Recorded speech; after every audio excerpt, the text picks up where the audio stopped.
What's the most unlikely series of personal tragedies you've seen someone claim? At my old job, my coworker Claudia seemed cursed with the worst luck imaginable. Last spring, a casino bus crashed off a mountain pass, and she was heartbroken.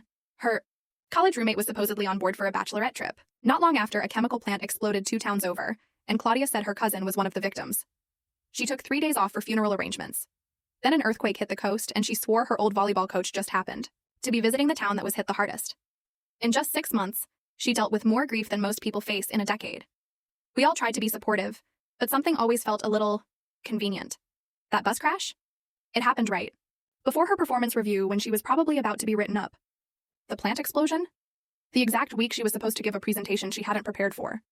The earthquake? Same week she was dreading running a training seminar. Still, nobody wanted to be the cold-hearted coworker who accused someone of faking tragedies. Then things got suspicious. During a security audit, our IT guy found fake obituary websites being made on company computers, traced back to Claudia's desk. When confronted, she cried and said she was just making memorial pages because she couldn't afford real obituary fees. Management only gave her a warning, but the whole thing stank.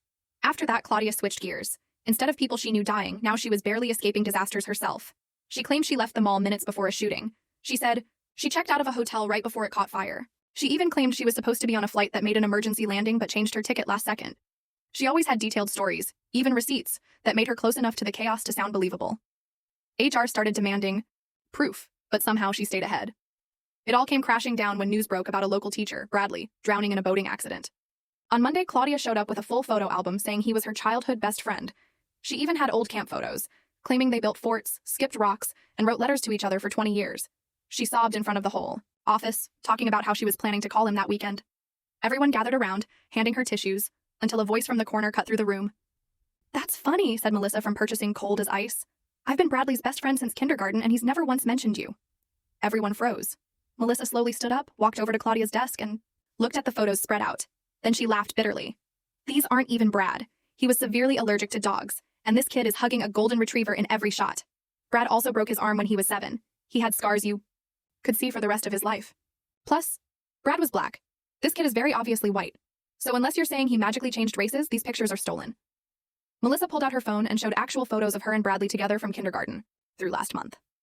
Claudia's face went from red to pale to green, like a busted stoplight. Melissa even added, "Brad kept every letter he ever got in a box his mom still has.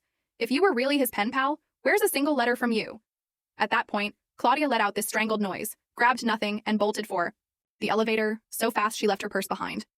We never saw her again, except when security came a week later to clear out her desk.